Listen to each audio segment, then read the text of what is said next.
IPS especializada, cuidando de tu salud.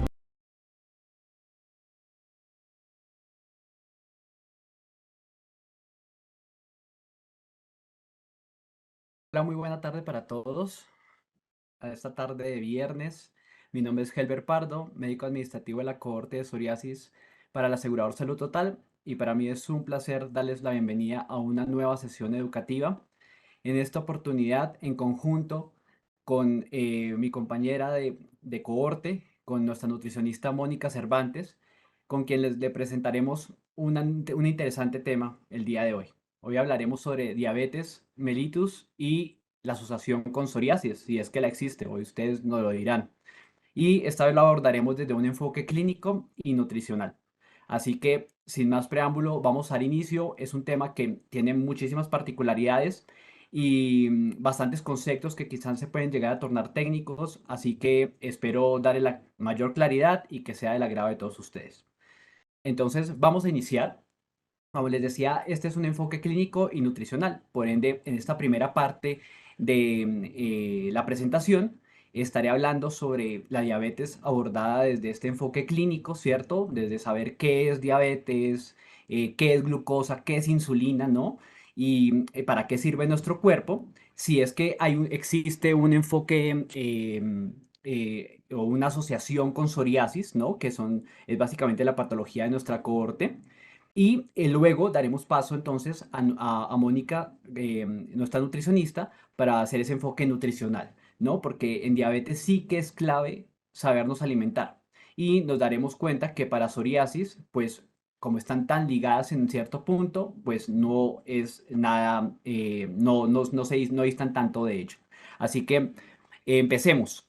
Y para empezar, pues bueno, vamos a hablar entonces sobre diabetes, ¿no? Y para hablar de diabetes, pues tenemos que conocer nuestro cuerpo. Así que vamos a empezar hablando sobre uno de los órganos que quizás poco conocemos, ¿no? Porque solemos hablar de los pulmones, del corazón, del cerebro, pero aquí aparece un órgano denominado páncreas, ¿sí? Y hoy quiero que se familiaricen con él. El páncreas es básicamente un órgano glandular, ¿sí? Que pesa 200 gramos, que puede medir hasta 20 centímetros de largo, que realmente es pequeño para otros órganos de nuestro cuerpo, ¿sí? Recordemos que el órgano más grande, ¿no? Es la piel, ¿no? Pero este es un órgano pequeño.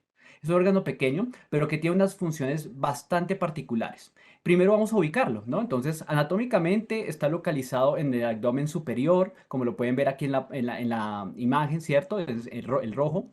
Y está relacionado, ¿no? Ubicado por detrás del estómago, por detrás del intestino, e íntimamente muy relacionado con el hígado y todo lo que es la vía biliar. Por eso es que hago como un zoom aquí al lado derecho de su pantalla para que ustedes puedan entender un poquito ese contexto del páncreas, ¿no? Que aquí ya lo vemos en amarillo y que se ve bastante interesante, ¿no? Tiene una forma como alargada, ¿no? Tiene una cabeza, un cuerpo y una cola, como pueden darse cuenta, y sí que tiene bastantes funciones interesantes.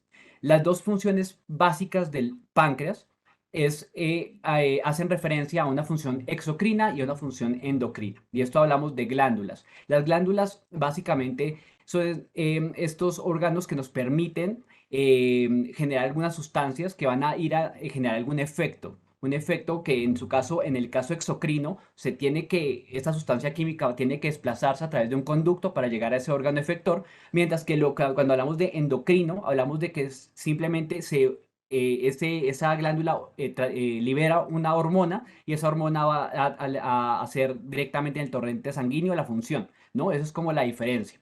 Cuando hablamos de la función exocrina, que es una función supremamente importante porque es la función de la digestión, pues hablamos de que se liberan tres enzimas muy interesantes. La primera de ellas es la tripsina. La tripsina es una enzima, ¿sí? Esta es una sustancia química que lo que va a hacer es va a degradar las proteínas, ¿sí? Una vez se ingiere en el cuerpo, hay una liberación de tripsina. ¿Para qué? Para degradar a moléculas más pequeñas, más asimilables por nuestro cuerpo, básicamente, ¿no? Y que se pueda obviamente obtener todo este proceso metabólico. Luego tenemos la amilasa. que también va a liberarle al páncreas en esta función exocrina y que va a degradar todo lo que son los hidratos de carbono o carbohidratos, ¿no? Lo que son los azúcares. Y aquí es supremamente importante porque cumple un papel, un rol fundamental en el metabolismo. Y finalmente está la lipasa, que va a degradar todo lo que son grasas, ¿sí? Todo lo que son lípidos y que finalmente todo esto pues redunda, ¿no? En ese proceso de digestión metabólico. ¿Eso es lo único que libera? Pues no, seguramente no, porque hay otras sustancias químicas que van a ir en colaboración y que van a desplazarse por el conducto pancreático hasta y que se van a combinar, ¿no? Con la bilis, porque se une el conducto pancreático con el conducto hepático o biliar, más bien biliar común, ¿no? Y se unen estos procesos, estos jugos, que se llaman los jugos pancreáticos, ¿no? En una porción que se llama la ampolla de Vater, en la primera porción del duodeno, del intestino, y allí van a empezar a degradar, ¿no? Todas esto que antes era denominado el bolo alimentario o alimenticio y que luego ya se empieza a convertir en un bolo fecal, ¿no? Entonces, ¿qué tan importante es el páncreas en este punto, ¿no? Que tiene una enzima específica para cada uno de nuestros nutrientes, las proteínas, los carbohidratos y los lípidos. Pero bueno, esa es su función exocrina, ¿no? Lo que les decía, ¿no? Esa función de digestión. Pero también tenemos una función supremamente importante que es la función endocrina y es esa liberación de hormonas ahí en el torrente sanguíneo sin tener que desplazarse. ¿Como cuáles? Como por ejemplo las de la insulina. Y aquí hablamos aquí aparece uno de nuestros protagonistas del día de hoy, la insulina. La insulina es una hormona que se libera por las células beta pancreáticas. Hay células muy especializadas en el páncreas y unas de ellas son las beta que van a producir insulina, ¿sí? Pero también y que van a tratar de regular la glucosa, ¿no? Es azúcar en sangre que se está generando, ¿no? Que se está liberando al medio. Pero también pueden haber momentos en donde hay un déficit de azúcar. Y ya ahorita veremos en qué casos es posible que esto suceda, ¿no? Y para ello, pues también existe otra hormona, que es el glucagón. El glucagón es otra hormona que lo que hace, así como la insulina regula, ¿no? Para que entre el azúcar a la célula y se reduzca en sangre, pues el glucagón lo que hace es que ayuda a que se aumente la glucosa en sangre. ¿No? Y puede ser procesos tan, ¿no? tan de déficit que nuestro cuerpo, ustedes tienen que entender que la glucosa no solo se obtiene de los alimentos que vienen de afuera, ¿no? De los que ingerimos, sino que también se puede producir en nuestro propio cuerpo. ¿Quién la puede producir? El hígado, el riñón, el tejido adiposo, los músculos. Tienen la posibilidad de hacer algo que se llama gluconeogénesis, es decir, a partir de otros componentes químicos, que no vale la pena pues, en este momento de mencionar, se va a generar glucosa dentro de nuestro propio cuerpo. Así que como se dan cuenta, cómo será nuestro cuerpo de sabio, ¿no? Que tiene una cantidad de funciones y de roles fisiológicos que para que mantener nuestro cuerpo regulado. Esto es lo normal, ¿no? Lo que sucede en el día a día. ¿Y para qué sucede todo esto? Pues básicamente porque ustedes se preguntarán, bueno, y entonces, ¿cuántos son los niveles de glucosa en sangre que se deben mantener para que funcione normalmente, ¿no? Mi cuerpo. Pues se habla entre 60 y 120 miligramos decilitro de glucosa, ¿sí? Si nomás pensemos, ¿no? Que el cerebro bueno, obtiene o más bien usa el 25% de esta glucosa que tenemos en nuestro cuerpo para mantenerse como tal sano y para que el sistema nervioso se mantenga sano. Esto más 25% más o menos habla de un 100 a 125 gramos día de glucosa. Quiere decir que si nosotros consumimos, por ejemplo, algo diferente, cierto que no suple esto, pues sabemos que hay otros órganos que la pueden producir mientras, ¿no? La persona vuelve a tener una ingesta de alimentos. Pero cuando la persona, por ejemplo, tiene periodos muy prolongados de ayuno, periodos muy prolongados en donde se agotan estas reservas que también tiene nuestro cuerpo para producir la glucosa, pues ahí es donde vienen problemas graves, graves, graves a nivel del sistema nervioso y de nuestro cerebro, ¿sí? Porque nuestro cerebro funciona básicamente por esa glucosa que ingerimos y que tenemos en el día a día. También es importante aquí mencionar otro órgano importante,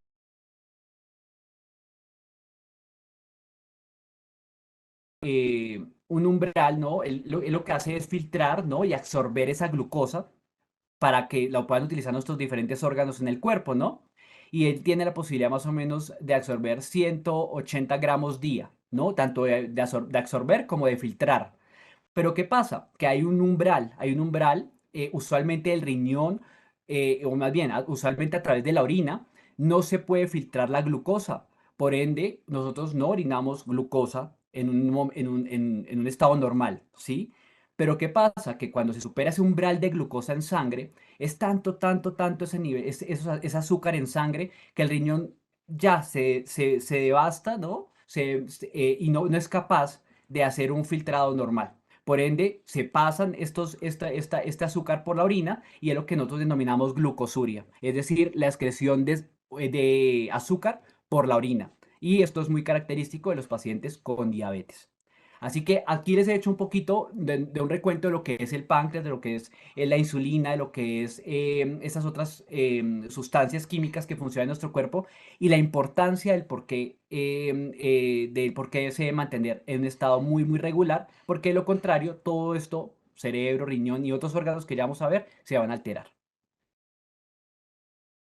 Bien, aquí quiero hablarles ahora sobre la epidemiología y factores de riesgo. Y es que quiero primero mencionarle estos datos interesantes. En el mundo a hoy, ¿no? Según el último reporte de la Organización Mundial de la Salud, 422 millones de personas tienen diabetes mellitus.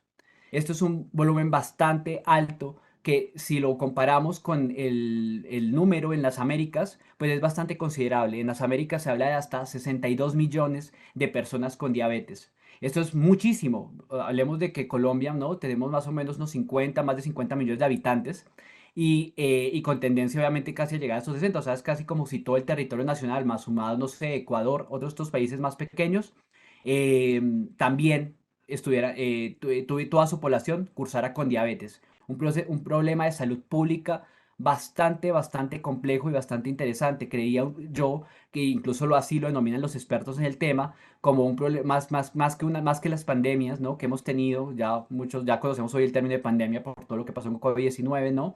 Pues este tema es aún más alarmante la mortalidad que tiene. Y es que vamos con el segundo dato que está acá, y es más del 80% de las muertes por diabetes se registran en países de ingresos bajos.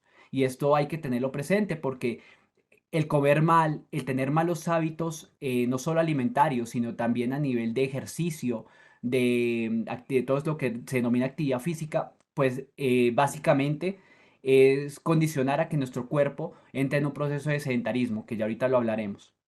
Y finalmente, este dato se daba para uno de los artículos de una de las publicaciones de la ADA en 2003, que decía que las muertes por diabetes podrían multiplicarse por 2 entre 2005 y 2030. A hoy esto es una realidad, ¿sí? Tanto así que en la última década se sumaron más de 130 millones de personas que tienen diabetes y que están no solo en los estadios primarios, sino también sino ya en los estadios más avanzados, en donde involucra otros órganos muy importantes en el cuerpo. Ya ahorita lo vamos a ver.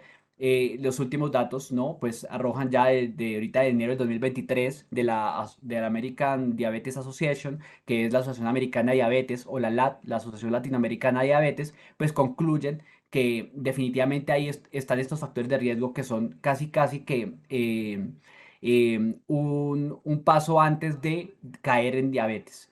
Primero, la historia familiar. Ahí ya ahorita hablaremos de diabetes, ¿no? Porque obviamente hay que definir esto y hay que mirar que hay una diabetes, la diabetes tipo 1, que es más de características autoinmunes, en donde hay una destrucción de esas células beta pancreáticas. Ya ahorita vamos a ver un poquito la fisiopatología para que me entiendan. Pero en teoría, ahí casi que es muy desconocido el tema, ¿no? Y es un 10%, mientras que el 90% de los casos es la diabetes mellitus tipo 2, que es la que involucra estos factores de riesgo bastante importantes, como la historia familiar, por ejemplo.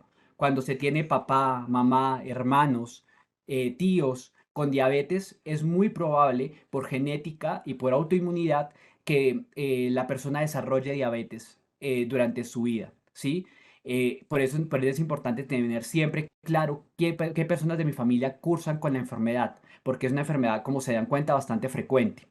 Sedentarismo, ¿sí? Si yo no hago ejercicio, si no hago nada de actividad física, es muy probable que el cuerpo favorezca todo este proceso de éstasis sanguínea, ¿no? Para que haya una mayor alteración de estos niveles de glucosa, sobre todo, y que esto desencadena algo que se llama resistencia a la insulina, que también ya vamos a hablar, pero que a la final todo redunda en incremento de los niveles de azúcar en sangre. Dieta no saludable, ¿sí? Con lo que decimos también, ¿no? Si comemos mal, es muy probable que, sobre todo dietas a base de hidratos de carbono y de lípidos, ¿no? Grasas, pues ya sabemos, ¿no? Que es muy factible que en unos pocos años todo esto termine ahí, en diabetes, ¿no? Porque obviamente estará el siguiente factor de riesgo, que es el sobrepeso, la obesidad, y que todo esto a la larga termina generando procesos proinflamatorios dentro de nuestro mismo cuerpo. Y recordemos, ¿no? Que la psoriasis es un proceso proinflamatorio. Así que nosotros como comunidad de psoriasis, pues deberíamos de cuidarnos aún más, porque ya vamos a ver si, cómo están estrechamente relacionadas estas dos entidades. Bueno, y vamos a hablar sobre la fisiopatología, ¿sí? Es decir, sobre cómo se genera la diabetes en nuestro cuerpo. Y para ello, pues entonces tenemos que hablar primero sobre este proceso, ¿no? Sobre el saludable, ¿no? Porque yo no puedo entrar pues hablando de lo que está mal cuando no entendemos un poquito lo que está pasando en un cuerpo normal. Entonces, ¿qué pasa? Aquí tenemos nuevamente nuestro páncreas, ¿cierto? De color amarillo. Y bueno, tenemos también, ya recordamos entonces, ¿no? Que quien produce la insulina son las células beta pancreáticas, ¿cierto? Las células beta.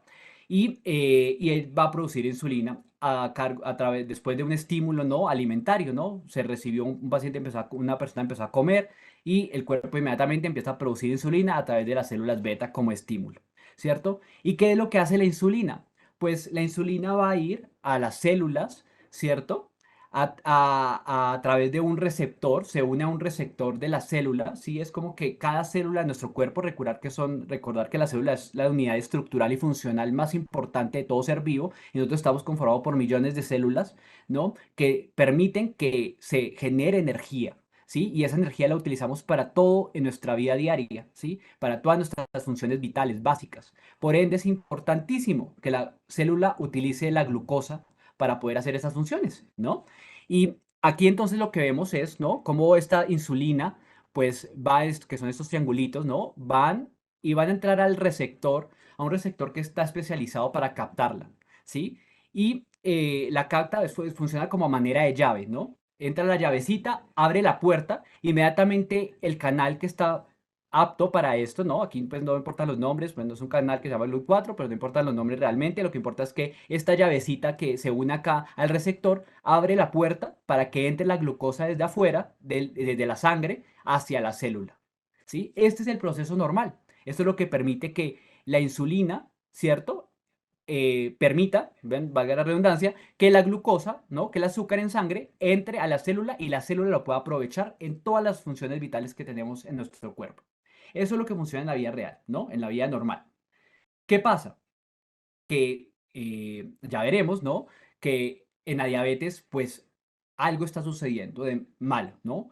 Y vamos a mirar entonces qué es lo que sucede. Entonces acá tenemos a nuestra mano derecha, ¿cierto? Diabetes tipo 1. Ya ahorita hablaremos un poquito, como les digo, ya vamos a pasar a los tipos de diabetes, pero para entender un poquito, pues hay una diabetes, en este caso la diabetes tipo 1, en donde básicamente el páncreas quiere producir, pero no puede. ¿Por qué? Porque sus células, por alguna razón, esas células beta que están especializadas y que son las que producen la insulina, están dañadas, ¿sí? Se alteraron, algo pasó. De hecho, se habla que este es un proceso que nace, ¿no? Nace con el paciente. Muchos de ellos se hablaba de la diabetes infantil o de la diabetes de la infancia. Hoy ya no están así. Hay muchos pacientes que la pueden desarrollar esa diabetes tipo 1 durante la adultez joven. Pero lo que básicamente está claro es que la diabetes tipo 1 tiene células beta que están del páncreas que están dañadas. Y ese daño no permite que se produzca insulina. Y por otro lado, tenemos el diabetes tipo 2, ¿no? Que son aquí digamos que es otro proceso, ¿no? Aquí resulta que aquí sí están las células beta funcionales. Las células beta están produciendo insulina, ¿no? De manera regular. Ellas ahí no tienen ningún problema. Entonces aquí el problema no es de la insulina, sino del receptor de la insulina, ¿sí? Porque parece ser que esa llavecita, ¿no? Que entra, la que es la insulina, va a llegar al receptor, pero es como cuando yo intento ingresar una llave, ¿cierto? A un cerrojo que no corresponde a esa llave, pues por más de que yo la intente ingresar, no entra, ¿cierto? Pues aquí pasa exactamente lo mismo, ¿sí? El receptor de insulina va a intentar captar esa insulina, pero no la capta, por alguna razón no la capta, y como no la puede captar, pues el receptor del canal que permite la entrada de glucosa no la va a poder entrar, por ende la glucosa se va a quedar en sangre. ¿Y esto qué hace? Que se empiece a incrementar la glucosa en sangre, ¿sí? Tanto hay una falla, tanto del receptor, como también al empezarse a incrementar la glucosa tanto en sangre, pues lo que empieza a ver es que empieza a generarse es como una hiperseñalización, ¿no? En donde la glucosa, el páncreas capta que, ¿no? Sus células beta captan que afuera hay glucosa, entonces ellos empiezan a liberar más insulina, pero resulta que la glucosa, nada que se libera y la persona sigue comiendo normal y nada, no permite que se entre porque está dañado el receptor. Entonces, ¿qué pasa? Que hay una superproducción de insulina para tratar de mitigar esa glucosa, por ende este paso se empieza a volver perjudicial porque empieza a haber una resistencia a la insulina, ¿sí? Y el páncreas, que antes la producía de manera normal, pues empieza a producirla de manera más poquita, más poquita, más poquita. ¿Sí? Al punto en que básicamente hay un agotamiento porque hay una insulina que no es funcional y hay una glucosa que está en sangre y que sigue sin poder entrar a las células para que la puedan aprovechar en los procesos metabólicos normales de nuestro cuerpo. Entonces, espero que aquí pues hayan quedado claros un poquito cómo es que funciona nuestro cuerpo de manera normal, ¿no? En un cuerpo saludable, cómo funcionan con la diabetes tipo uno, ¿no? Que es un daño básicamente estructural, ¿no? De las células beta, ¿no? En donde no se produce insulina y como no se produce insulina, pues nunca se va a poder captar la glucosa, ¿no? Porque no va a poder entrar a la célula. Y en la diabetes tipo 2 se produce insulina, pero hay un daño en el receptor, no capta esa insulina, no capta la llave, y como no capta la llave, pues no se abre el canal para que pueda entrar la glucosa. Por ende, tenemos básicamente los mecanismos básicos de la fisiopatología para entender un poquito qué es lo que sucede en nuestro cuerpo. Ahora bien, vamos a hablar sobre signos y síntomas. Y es que acá tenemos básicamente la tríada clásica de la diabetes, ¿sí? Y aquí estamos hablando de la diabetes tipo uno, ¿no? De la que pueden cursar incluso nuestros niños cuando desarrollan, porque como decíamos, es la que se presenta sobre todo en la niñez. Y es la clave, ¿no? Que es la triada que nosotros en medicina decimos poliuria, polifagia y polidixia. Es decir, poliuria, muchas ganas de orinar frecuentemente. Polifagia, muchas ganas de comer, hambre todo el tiempo. Y polidipsia, muchas ganas, mucha sed, ¿sí? Esta es la triada clásica de la diabetes. Sin embargo, hay otros signos y síntomas que se pueden presentar y que estos ya nos hablan de algo más allá, de algo más profundo y de seguramente un daño mayor, de una complicación de la diabetes, de un órgano además involucrado, como por ejemplo debilidad, pérdida de peso, visión borrosa, que ya nos estaría hablando de algo que llamamos neuropatía diabética, y es básicamente cuando se empieza a comprometer la retina, ¿no? Y puede incluso ocasionar ceguera.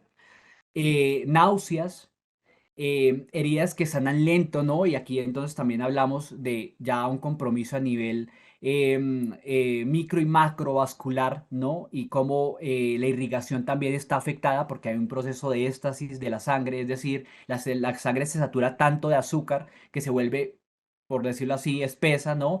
Y no tiene la capacidad de llegar a lograr una adecuada irrigación. Y recordemos que la sangre es importante, que se lleve a todos los órganos del cuerpo, sobre todo a los más distales, como las manos, los pies, para poder oxigenarlos, ¿no? Y que se mantengan también en óptimas condiciones. Así que es muy probable que por eso tengamos heridas que puedan durar bastante en curarse.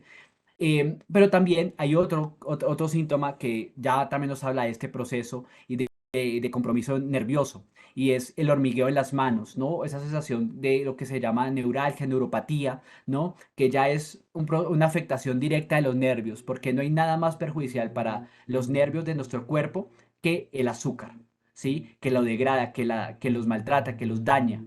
Y por ende, pierden la capacidad funcional de transmitir los impulsos nerviosos. Por ende, es este hormigueo en las manos y algo que también se llama más adelante polineuropatía diabética. Pero es algo realmente complejo, como se dan cuenta, que no solo involucra un estado metabólico, sino un estado sistémico como tal en nuestro cuerpo. Y bueno, para ustedes dirán, bueno, ¿y cuáles son los criterios para diagnosticarla, no? ¿Qué es diabetes como tal, no? En números, porque es lo que nos permiten, ¿no? Cuando me envían la prueba, yo voy, me la tomo y me dicen, ah, usted tiene diabetes. ¿Qué es lo que dicen que tengo diabetes, no? Pues resulta que aquí aparecen dos conceptos interesantes. El primero es prediabetes. La prediabetes es todo proceso en donde se incrementa el azúcar en sangre, ¿sí? Donde hay una elevación, una hiperglicemia, una elevación de azúcar en sangre, pero que no alcanza a cumplir con los estándares de una diabetes mellitus tipo 2. Esta es la definición clásica. Sí, es decir, en donde no hay un compromiso mayor, incluso ya involucra órganos que generan otras comorbilidades. Esa es básicamente la prediabetes. Y la diabetes, pues es básicamente los criterios que me definen específicamente con cifras, ¿no? Que mis órganos y mis signos y síntomas que ya comprometen un estado sistémico de alteración y que de aquí para allá no hay un estado, no hay un revés, ¿sí? Esta es una enfermedad, y la diabetes es una enfermedad crónica, así como la psoriasis, para toda la vida, con un tratamiento específico y que si yo no lo cumplo, pues esta enfermedad sí me puede llevar a la muerte, ¿sí? Porque tiene unas complicaciones bastante importantes. Así que acá tenemos los criterios. Entonces, el primero de ellos que tenemos acá es la hemoglobina glicosilada. ¿Qué es la hemoglobina glicosilada o glicada? Que seguramente muchos han escuchado, lo ven en sus exámenes cuando se les ordenan, ¿cierto? Pues es un parámetro que me permite evaluar durante los últimos 3 meses previos a esa consulta, ¿cierto? Cómo se ha comportado mi paciente a esa toma, cómo se ha comportado mi paciente en relación a sus alimentos, en relación a si ha sido juicioso o no, ¿no? Y si ese porcentaje, ¿no? Que finalmente es un porcentaje porque es un promedio de esos 3 meses, pues me dice si está o no está controlado o está en rangos no normales, ¿no? Y entonces este parámetro acá, pues, como es en porcentaje, nos dice de 5,4 a 6,4% se habla de prediabetes. Y mayor o igual a 6,5% ya hablamos de una diabetes como tal instaurada. Hay otras pruebas, como por ejemplo la prueba de tolerancia oral a la glucosa, ¿no? Que es cuando nos ordenan ir en ayunas, que nos toman una muestra, luego nos dan una carga de azúcar o nos dicen vaya y desayune, ¿cierto? Y vuelve.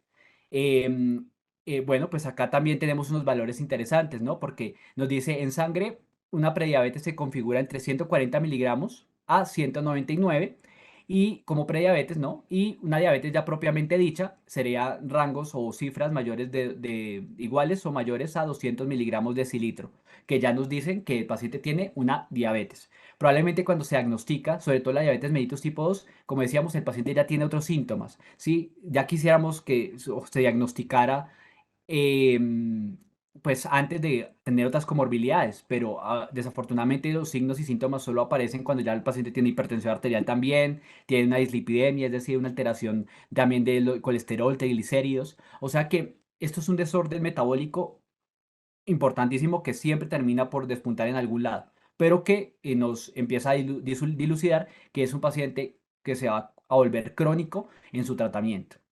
Y otro de los parámetros que tenemos es la glucosa en sangre, que se mide en ayunas, ¿no? El valor unitario, ¿no? En ayunas, le dice al paciente, uno vaya, se va en ayunas, se manda a hacer esta prueba.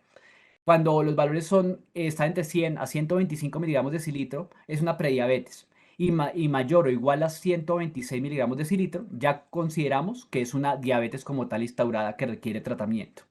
Así que le damos aquí el llamado a estos términos de prediabetes, diabetes es, ojalá no estemos en prediabetes, nunca, ¿sí?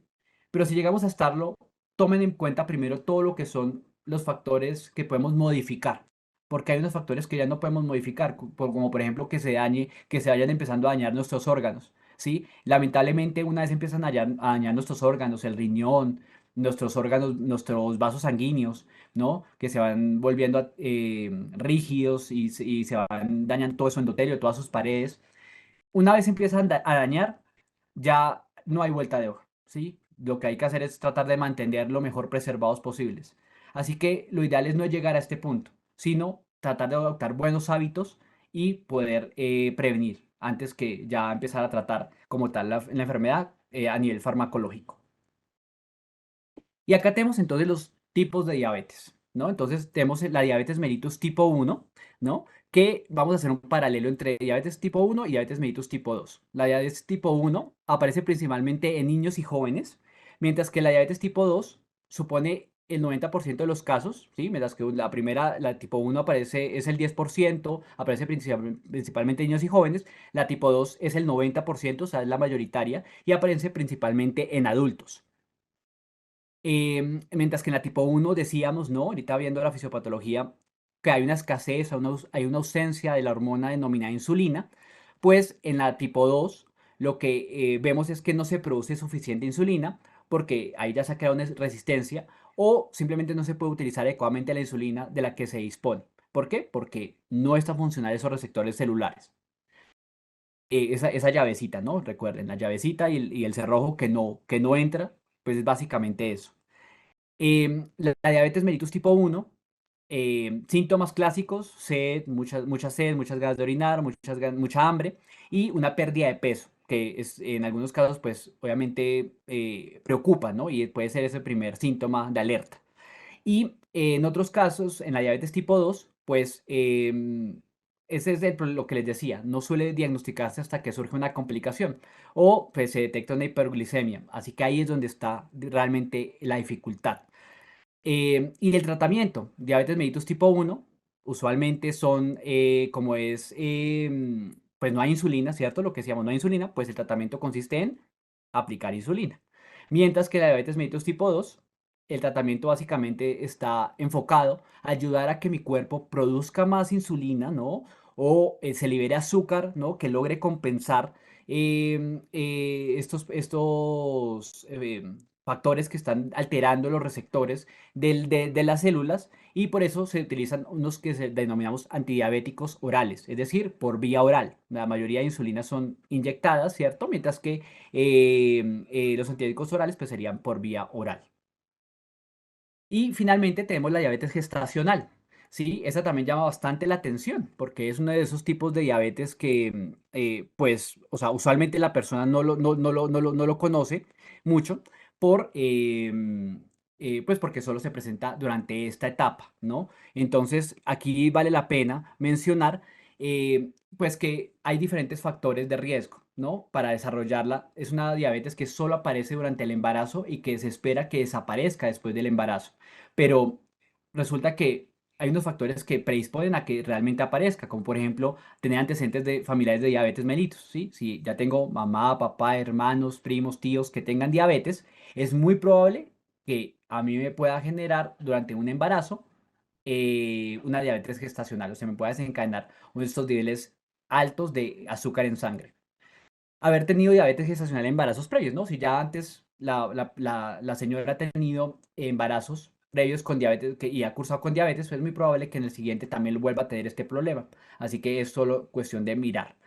También tenemos cuando si ya la paciente ha tenido embarazos previos con pacientes, con bebés que han tenido peso al nacer mayor a 4 kilogramos, pues estamos hablando de que ya ha tenido probablemente también diabetes gestacional, ¿sí? Y es que aquí vale la pena recordar algo, que es un término que nosotros usamos como macrosomía fetal, y es que la insulina no cruza la placenta, ¿sí? Digamos, pónganse en el lugar de la mamá que está embarazada, ¿no? Ella está embarazada, tiene a su bebé, ¿cierto? Y está la placenta, que es ese canal, ese puente que conecta a la mamá con el bebé. Pues resulta que la insulina no atraviesa placenta, ¿sí? Es decir, que aquí no habría problema porque la mamá ya tiene, recordemos qué estaría pasando a la mamá tendría niveles altos de azúcar, ¿no? Y el páncreas tratando de producir producir insulina para tratar de compensar y que entre ese azúcar. Así que habría una hiperinsulinemia y una hiperglicemia de esa mamá, ¿cierto? Pero afortunadamente la insulina no pasa a la placenta. Lo que sí pasa a la placenta, al bebé a través de la placenta, es la glucosa. Por ende, esto hace que el páncreas del bebé produzca más insulina para bajar esa glicemia, para bajar ese azúcar.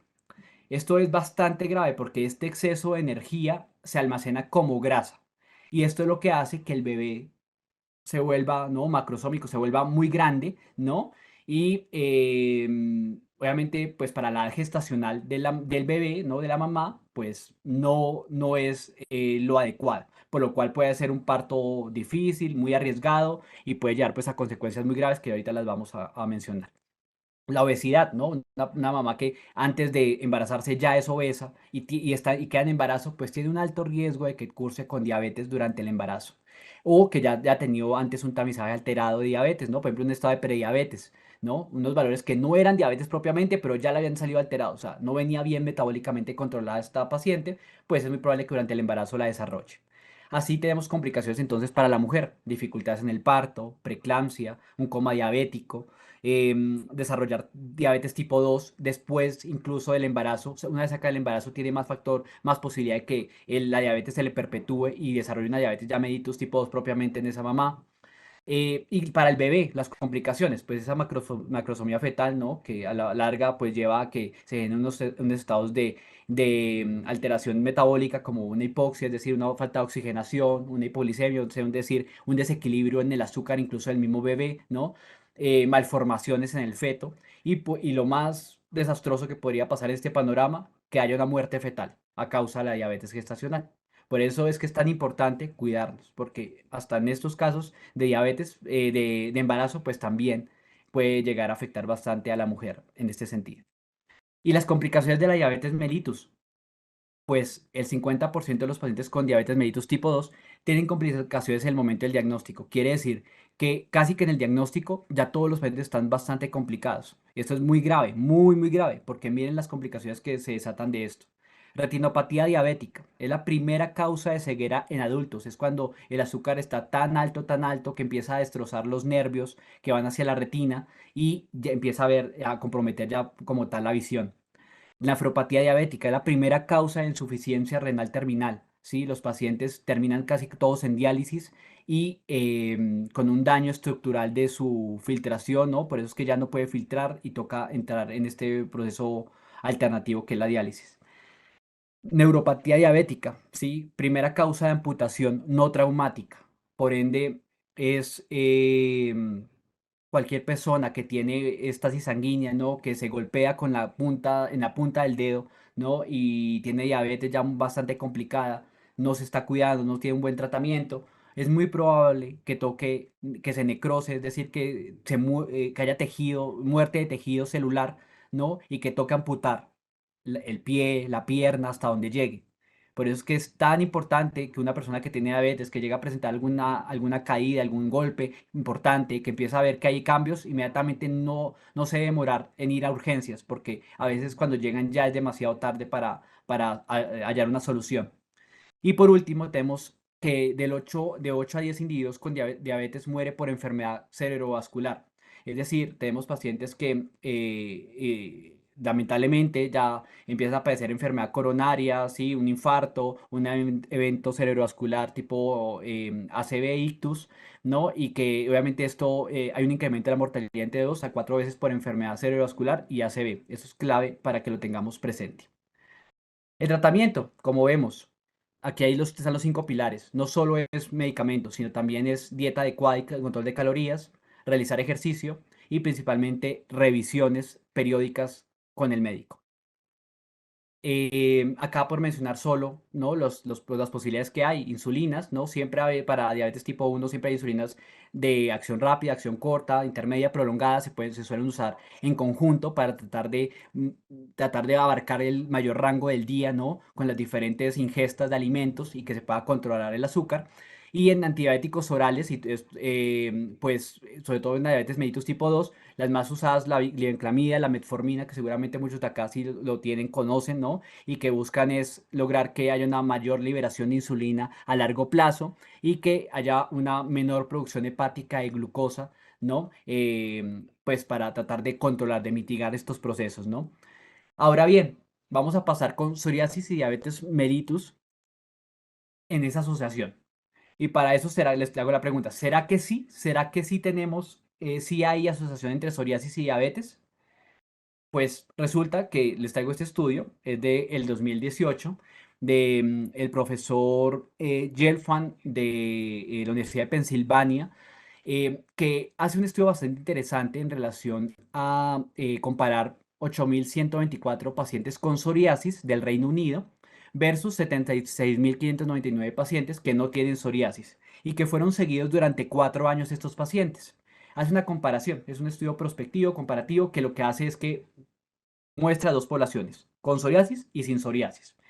Pero los hallazgos son bastante desalentadores. Un paciente que tiene psoriasis con un 2% de afectación, ¿sí? Esto medido tanto por PASI como por BCA, eh, tiene un 21% más de riesgo de desarrollar diabetes en comparación con aquellos que no tienen psoriasis.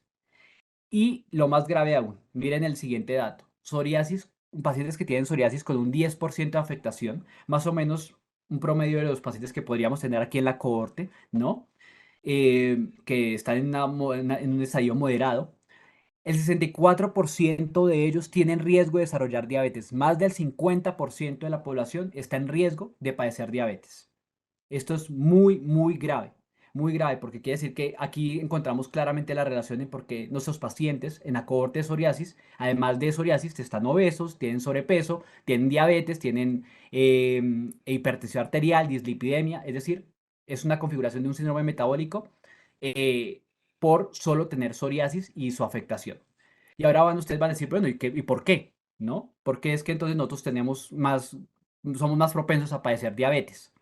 Pues resulta que usted recordará esta primera fichita que tenemos acá, ¿no? Y entonces tenemos la piel normal que va a interactuar con diferentes factores genéticos, ambientales, biológicos, psicológicos, ¿no?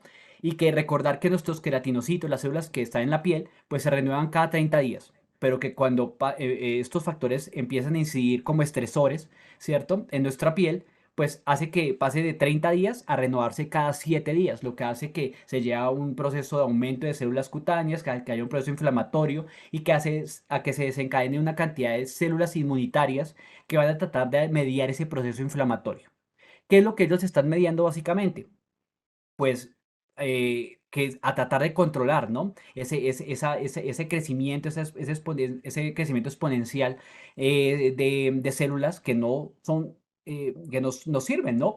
Funcionalmente, para la renovación de una piel normal. Y en estas células inmunitarias, pues tenemos dos, que seguramente ustedes de pronto las hemos escuchado en otras oportunidades, que es el factor de necrosis tumoral alfa y la interleuquina 6.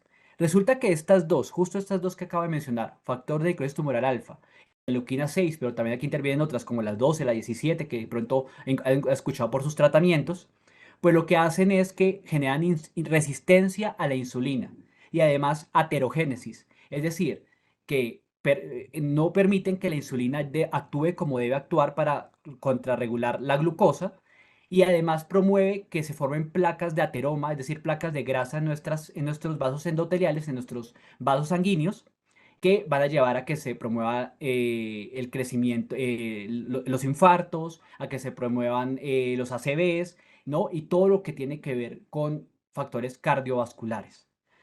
Esto es bastante grave porque a la larga, pues lo que termina siendo es que hay una disfunción endotelial, hay una aterosclerosis acelerada, es decir, un crecimiento de estas células de ateroma, de estos procesos de ateroma, ¿no? Y finalmente lo que se encadena es en infartos, en ACVs, como les estoy diciendo, que se vuelve muy cíclico y que no permite para nada que, se organice como tal el proceso. Entonces ya vemos acá, ¿no? En esta figurita, básicamente rápido, pues tenemos la psoriasis como tal, ¿no? Con todos esos factores que se liberan durante el proceso inflamatorio, que son o sea, proactores, ¿no? de que se desencadene toda esa resistencia a la insulina y que sea, y además se promueva el estado proinflamatorio sistémico. Así que, básicamente, como conclusión, nuestros profesionales de la cohorte de psoriasis, los dermatólogos, están bien posicionados, saben, tienen todo el conocimiento para identificar factores de riesgo cardiovascular de manera temprana, no solo diabetes, sino también hipertensión arterial, dislipidemia, obesidad, ¿no? Así que ustedes se darán cuenta que en sus controles regulares ellos solicitan todos estos laboratorios porque es importantísimo que no permitamos que ustedes lleguen ahí a padecer de diabetes o de otras complicaciones. También, pues obviamente los conceptos de tratamiento temprano pueden ser importantes, sobre todo, por ejemplo, para abordar el desarrollo del ACV o de problemas psicosociales, ¿no? Que son ya sabemos que son desencadenantes de la misma psoriasis. Y obviamente se requiere un control estricto de la inflamación para controlar la enfermedad. Yo sé que este es un tema complejo, pero bueno, voy a darle paso a mi compañera, a Mónica Cervantes, nuestra nutricionista, para que ahora aborde el tema nutricional y esperemos que al final, ¿no?, de la sesión podamos recibir todas las preguntas que seguramente han surgido que por el tiempo.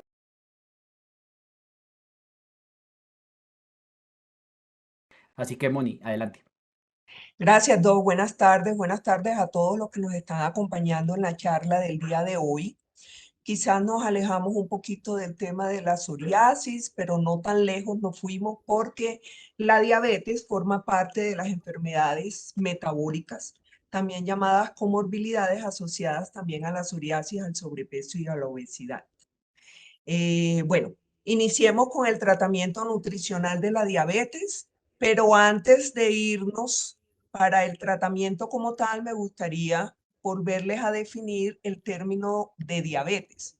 Diabetes como tal es una enfermedad crónica en la cual el páncreas no produce suficiente insulina o sencillamente la cantidad que produce no trabaja adecuadamente, lo que hace que los niveles de azúcar en sangre se aumenten y esto también se le llama hiperglicemia o diabetes.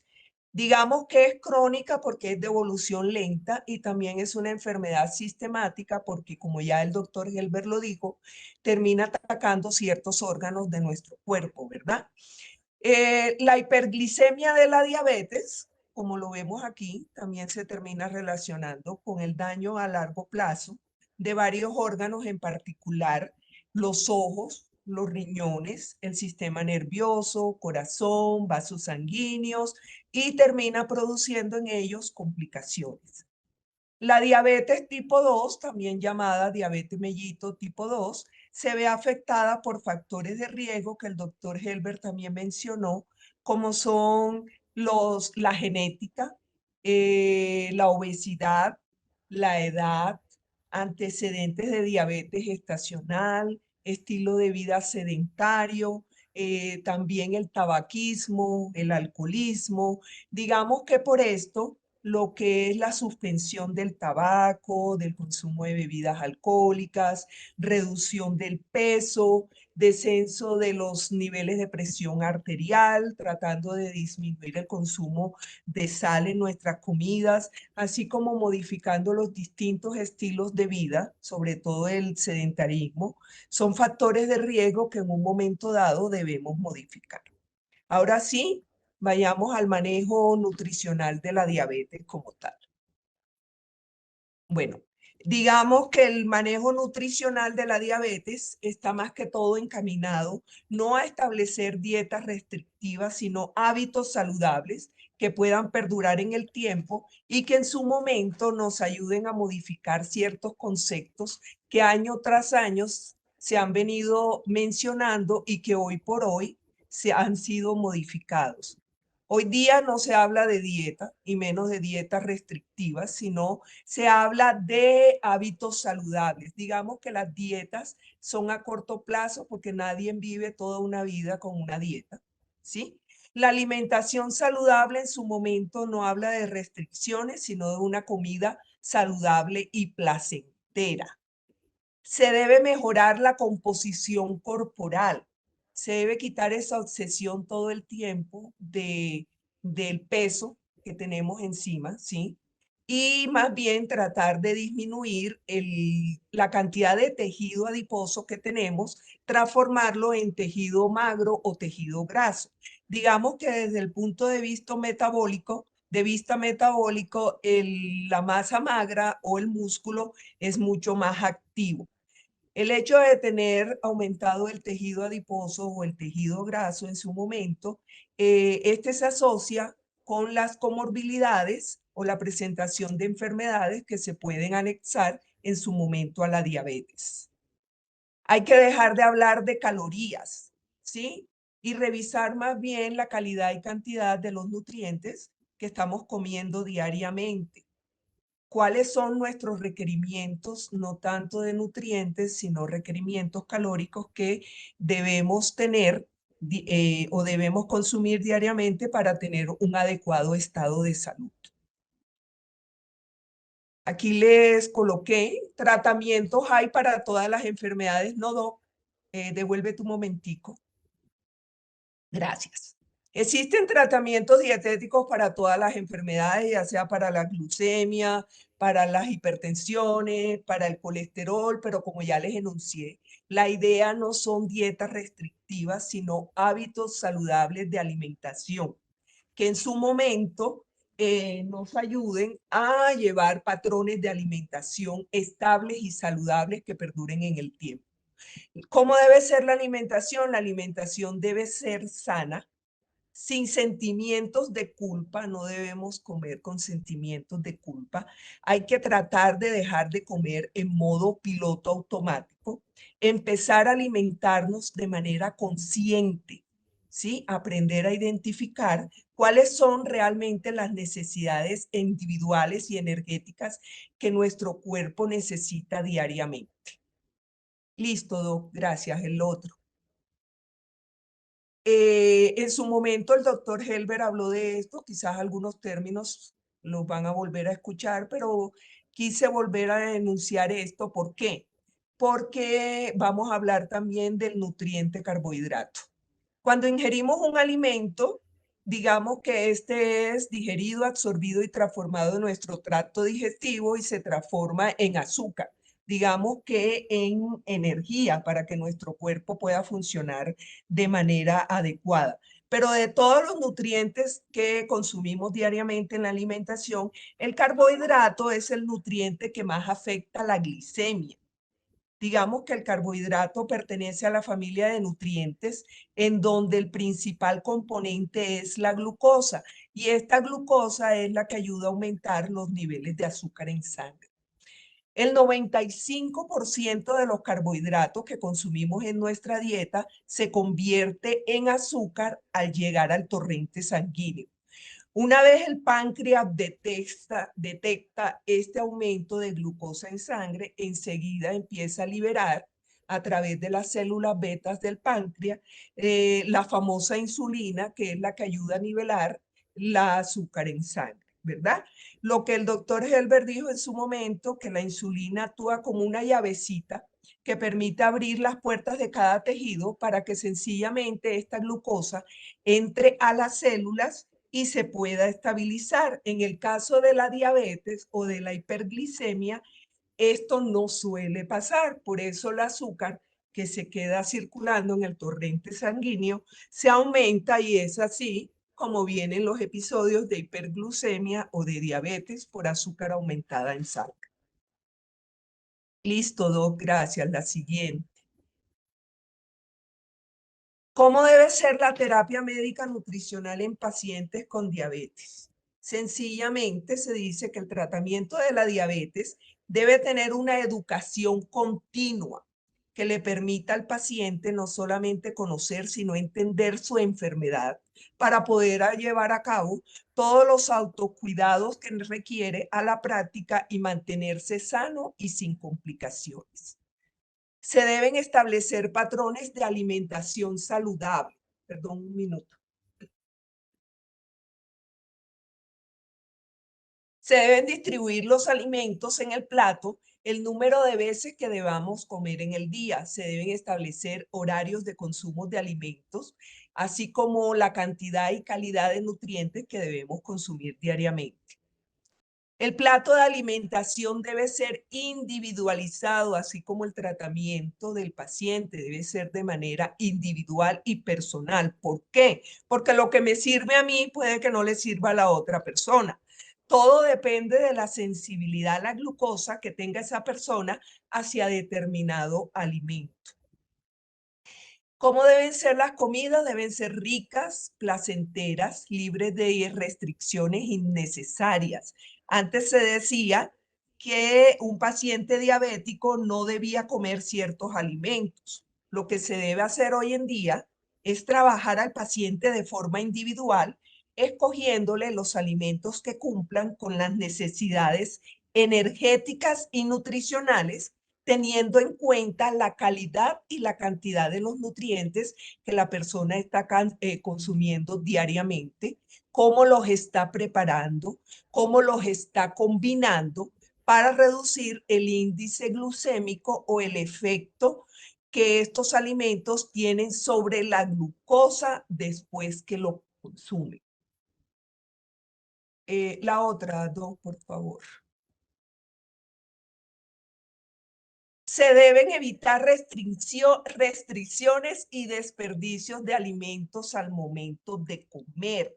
Evitar la improvisación al momento de seleccionar los alimentos, porque esto en su momento nos hace elegir alimentos que no son adecuados para nuestro organismo ni para nuestra enfermedad. Debemos organizar alimentos en horarios adecuados para llevar curvas de glicemia acorde a las metas establecidas al iniciar el manejo de la diabetes. Se sugiere tener en cuenta el índice de masa corporal de ese paciente. Si es un paciente con normopeso, se le puede sugerir en el tratamiento una alimentación basada en 3 tiempos principales, como es desayuno, almuerzo y cena, teniendo en cuenta un horario promedio de desayuno entre 7 a 8 de la mañana, un almuerzo entre 12 a 2 de la tarde y una cena temprana, máximo hasta 7 de la noche. Y también como sugerencia adicional, si el paciente tiene un normopeso, se le pueden permitir hasta 2 refrigerios, uno de media mañana y uno de media tarde. Pero si ese paciente está en sobrepeso, obesidad, se le sugeriría 3 tiempos de alimentación fraccionadas en el día y un posible refrigerio nocturno. Se deben evitar los ayunos grandes y prolongados, y menos cuando hay un tratamiento con la insulina. La ingesta del desayuno tiene efectos de sensibilidad postprandial en la insulina. No debemos omitir comidas, aunque sí es importante dejar espacios en donde no estimulemos la insulina o la glicemia para regular los niveles de azúcar en sangre. Realizando el ayuno fisiológico, que diríamos es un ayuno normal, que va de 7 de la noche, hora en la que terminamos de cenar, hasta 7 a.m. de la mañana, más o menos un promedio de hora en la que nos estamos desayunando, podemos dejar descansar la insulina, lo que va a ayudar en su momento a mejorar los niveles de glucosa sanguínea. La siguiente, Doc, gracias.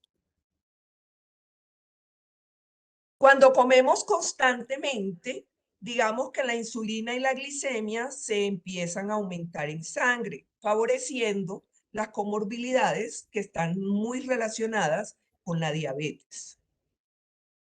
¿Cómo debe ser la alimentación de un paciente diabético? Esa alimentación debe ser basada en comida real, alimentos que nos da la naturaleza y que en su momento pueden ser modificados por procesos de cocción previamente antes de ser llevados a la mesa.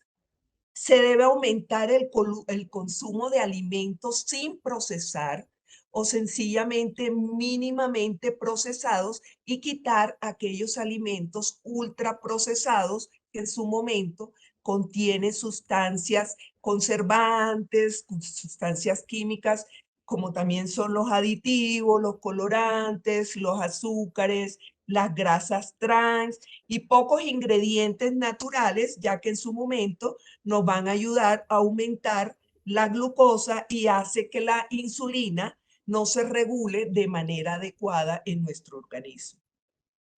También es importante tener un adecuado consumo de proteínas. Oigan bien esto, ya que la proteína en su momento nos ayuda a mantener la masa muscular o la famosa masa magra.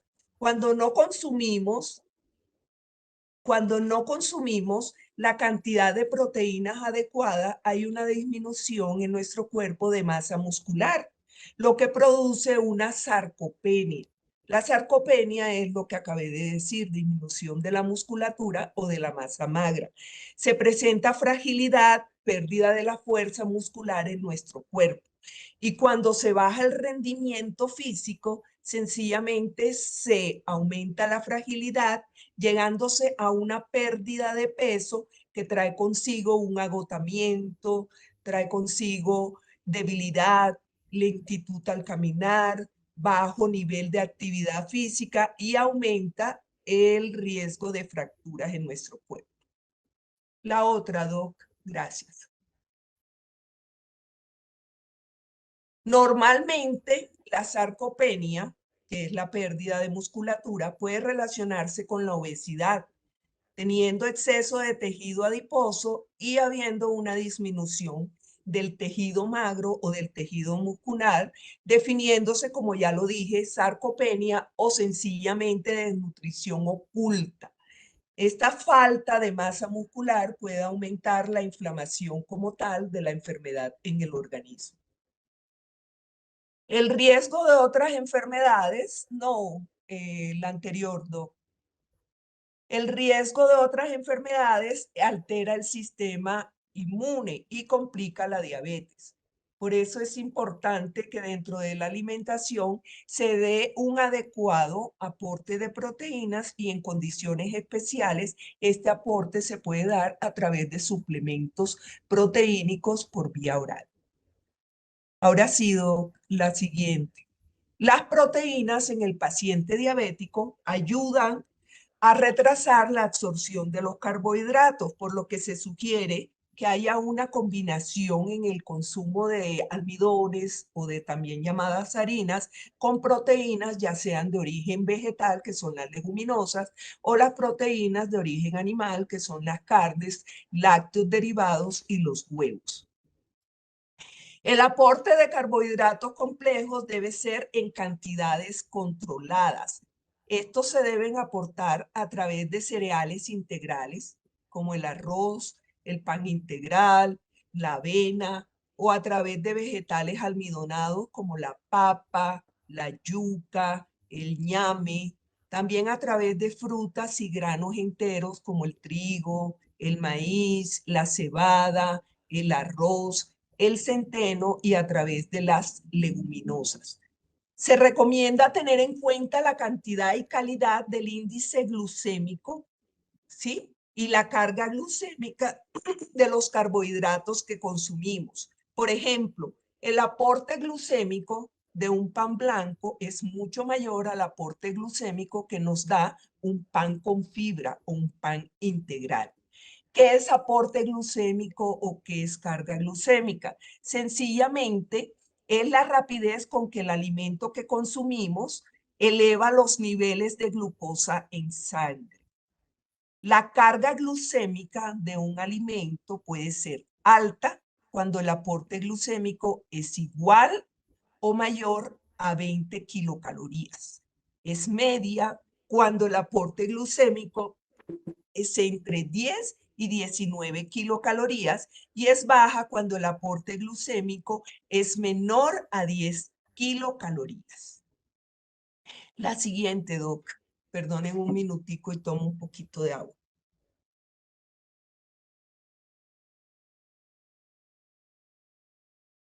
En cuanto al consumo de grasas, dijimos antes, les voy a adicionar algo, debemos evitar el consumo de carbohidratos simples, todos los que son azúcares, bebidas endulzadas, productos de pastelería, ¿sí? Sacarosa o la famosa azúcar de mesa.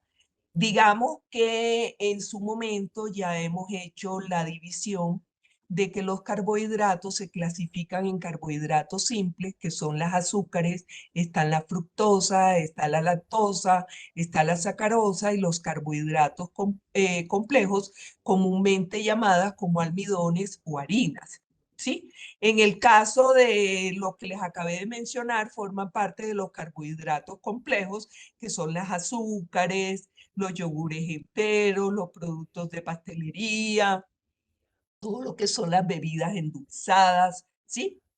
En cuanto al consumo de grasa, se deben consumir las saludables, que son las insaturadas, ahí me faltó, que son las insaturadas o aceites de semilla, como el aceite de oliva, frutos secos, aguacate, semilla de chía, de linaza, margarinas de origen vegetal, que en su composición química diga cero aporte de grasas trans. Las frutas, se recomiendan todas las frutas. Antes se evitaban las de mayor contenido de fructosa. Debemos comerlas de forma natural, lavarlas, desinfectarlas y evitar consumirlas en forma de jugos, de conservas, de jaleas, de compotas o de néctares de frutas. Controlar el consumo de aquellas frutas que tienen mayor grado de madurez, de preferencia en el tratamiento del paciente diabético se le da sugerencia en el consumo de frutas más ácidas. Se debe evitar el consumo, como ya lo dije, de gaseosas, jugos artificiales, aguas saborizadas. En cuanto al consumo de verduras, nos aportan junto con las frutas algo que llamamos fibra y que hoy está muy de moda y que siempre hacemos énfasis en consulta. El aporte de fibra en nuestra dieta. ¿Qué es la fibra? Sencillamente la fibra es una cadena de carbohidratos muy grandes que son resistentes a la acción de las enzimas y de los jugos gástricos. Esta fibra, digamos que pasa entera por el tracto gastrointestinal o el tracto digestivo y nos ayuda a que se lentifique la absorción de los almidones que contribuyen a aumentar los niveles de azúcar en sangre, por lo que se sugiere combinar el consumo de estos almidones con el consumo de frutas y verduras. Hay que tratar de dormir bien, realizar actividad física por lo menos 5 veces por semana, mantenernos hidratados y manejar los altos niveles de estrés. La siguiente, Doc. Impacto en la pérdida de peso en el paciente con diabetes. Antes le digo por qué es importante que este paciente diabético tenga un peso saludable. ¿Por qué es importante? Primero empecemos por definir qué es peso saludable. Peso saludable es el que en su momento nos permite mantenernos en un buen estado de salud y con calidad de vida. También se considera peso saludable como los valores de peso dentro de los cuales no existe riesgo para la salud de la persona. Podemos decir que hay una estrecha relación entre la diabetes y los pacientes con sobrepeso y obesidad. Hoy en día se puede decir que entre el 80 al 90% de los pacientes con diabetes tienen sobrepeso y obesidad. Generalmente los hombres con obesidad tienen 7 veces el riesgo aumentado de sufrir de diabetes tipo 2 y las mujeres tienen un factor de riesgo de 12 veces de sufrir de diabetes mellitus. Entonces, ¿cómo impacta la pérdida de peso en los pacientes con diabetes? La primera, Doc, la siguiente. Primero, mejora el control de la diabetes. ¿Por qué? Porque ayuda a recuperar la función de las células betas del páncreas, que son las productoras de insulina, y ayuda a disminuir la resistencia a la insulina. Esa resistencia a la insulina hoy en día también es, digamos que una definición del sobrepeso y de la obesidad. ¿Por qué? Porque cuando los niveles de glucosa no se, digamos que no se acumulan a nivel de tejido, a nivel de células, sino que quedan circulando en el torrente sanguíneo, se van a desdoblar también en forma de grasa y se van a transformar en forma de tejido adiposo. Al aumentar el tejido adiposo, pues aumentamos el peso y por ende se puede presentar lo que es sobrepeso y obesidad.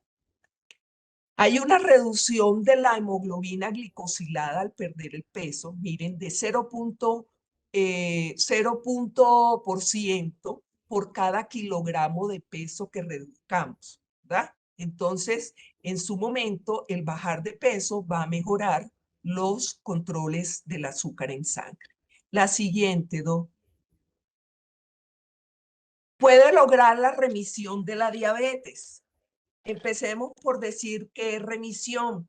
Digamos que la remisión es una atenuación o desaparición de los signos y síntomas de la diabetes. Sencillamente la remisión ayuda a que disminuya, ¿sí?, los parámetros de glucosa sin usar medicamentos para la diabetes por lo menos durante 3 meses. Una pérdida de peso significativa del 15% o mayor a esta puede potencialmente resolver la enfermedad. Incluso se ha visto que pacientes que no han llegado a ser diabéticos, con la reducción entre un 5 a un 10% del exceso de peso, reduce la incidencia de diabetes mellitus entre un 34 a un 58%. La siguiente, ayuda a reducir el riesgo cardiovascular. Miren ustedes, la pérdida de 4 o 5 kilogramos de peso ayuda a disminuir la tasa de mortalidad por diabetes y enfermedad cardiovascular. ¿Cuáles son esas enfermedades? Sencillamente enfermedad de las arterias, del corazón, infarto, fallas cardíacas, accidentes cerebrovasculares. También podemos agregar que el reducir de peso se reduce el perímetro abdominal. Muchos de estos pacientes tienen la grasa acumulada en el perímetro abdominal, en la zona media del cuerpo, ¿sí? Bajando de peso también vamos a ayudar a disminuir esa grasa acumulada a nivel abdominal y por ende vamos a ayudar a reducir los eventos cardiovasculares. ¿Por qué? Porque se dice que las personas que tienen grasa acumulada en la zona media del cuerpo, en el perímetro abdominal, son pacientes con mayor factor de riesgo de sufrir este tipo de enfermedades llamadas cardiovasculares. La siguiente, Doc. La pérdida de peso ayuda a mejorar el control de la presión arterial.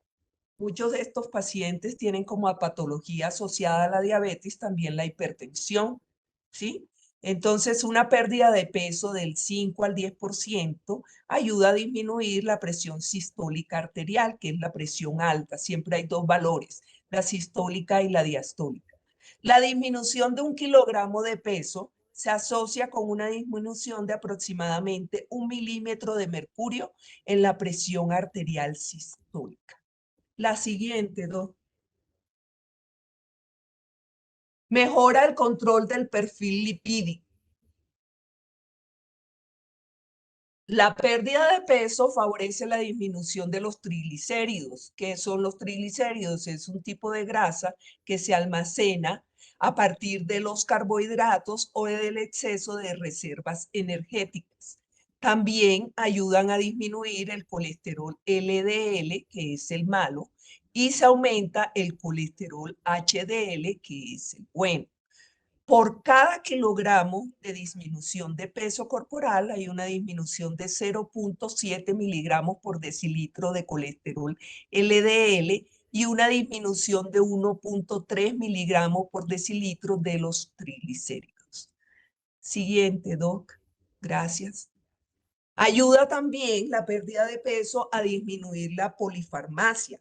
¿Qué es la polifarmacia? Es la ingesta de por lo menos 5 medicamentos en el día, los cuales además de controlar sus enfermedades pueden llegar a producir secuelas y producir otro tipo de enfermedad o de alteración en el organismo, ¿verdad? Entonces la pérdida de peso, digamos que mejora esta parte de la sintomatología y hace que la persona en su momento pues deje de tomar tantos medicamentos.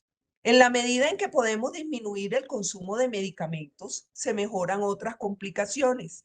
La adherencia a un estilo de vida saludable, la reducción de peso de por lo menos 5 kilogramos de peso, ayuda a disminuir la polifarmacia, la cual impacta en la mortalidad por enfermedades cardiovasculares y por otras causas. Siguiente, Doc. Mejora la movilidad. Si se controla el peso del paciente, se va a mejorar su estado físico, retrasando la pérdida de la movilidad. Una pérdida de 10 al 20% del exceso de peso tiene beneficios clínicos y mecánicos sustanciales, mejorando el dolor articular y por ende la calidad de vida de ese paciente.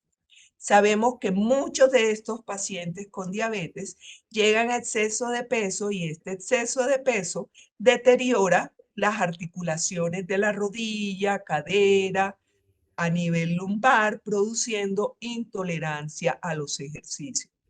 Solamente el hecho de que vivimos caminando, trotando o corriendo y ya con la edad se dañan nuestras articulaciones. Imagínense con la edad y con un sobrepeso o con una obesidad, cómo terminan las pobres articulaciones padeciendo cada día más.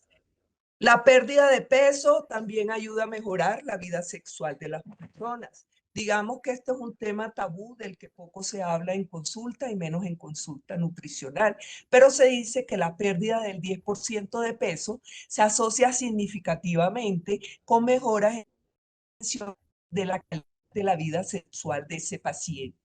Hay un impacto positivo en diversas dimensiones de la vida sexual. La persona se va a sentir con esa pérdida de peso mucho más atractiva, se mejora el deseo sexual, hay un mejor desempeño y disfrute en la actividad sexual. Hay mejoría en los estados de ánimo. La pérdida de peso también favorece la reducción en los síntomas de depresión y de ansiedad. Mejora los síntomas en las alteraciones metabólicas y cardiovasculares, incluida la diabetes mellitus tipo 2. Mejora el sistema inmunoendocrino, que incluye al sistema psíquico, nervioso, endocrino e inmune. Y a nivel psicosocial va a mejorar los estados de ánimo mentales, emocionales, sociales y espirituales de la enfermedad, mejorando así la calidad del paciente. La siguiente, Doc. Y ya por último, digamos que un pequeño resumen de todas las anteriores, de todos los efectos positivos que la pérdida de peso va a incluir en un paciente con diabetes. Digamos que el impacto del peso saludable en el control de la diabetes, sus complicaciones, el descenso de riesgo cardiovascular, la mejoría en el estado de ánimo y en el control de las comorbilidades, va a favorecer una mejor calidad de vida del paciente. Por ende, es importante reevaluar todo aquello que impacta en su momento la calidad de vida de ese paciente con diabetes. IPS especializada, cuidando de tu salud.